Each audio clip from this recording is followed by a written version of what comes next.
त्यांना घोटाळे व्हावं असं या सरकारला कधीही वाटलं नाही आणि जेव्हापासून हे सरकार अस्तित्वात आलं मला नाही वाटलं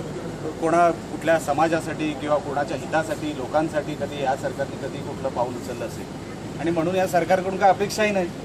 आणि म्हणून जसे आमचे काल मला असं वाटतं विरोधी पक्ष नेता म्हटले की आम्हीच गोळा करू तो पैसा आणि देऊन टाकू सरकारला सरदार एवढं दळेदरी असेल त्यांच्याकडे 1 करोड रुपये नाही तर त्याच्यापेक्षा मोठं दुर्दैव काय महाराष्ट्राचं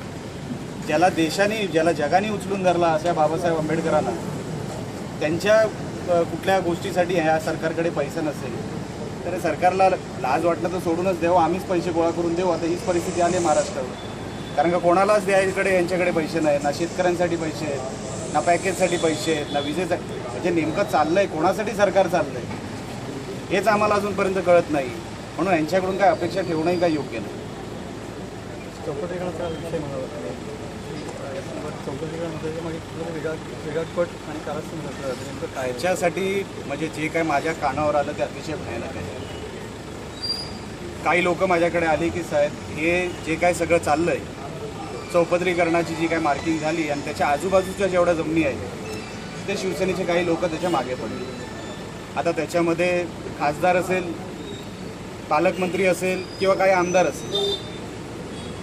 किंवा मातोश्रीवरून हे काही इन्स्ट्रक्शन होत असतील की जमिनी घ्या आता हायवे होणार म्हणजे जमिनीच्या ह्या सगळ्या आपण बोलतो नाही गोल्ड माईन तयार होणार इकडे कोकणामध्ये आणि त्या परिस्थितीला ओळखून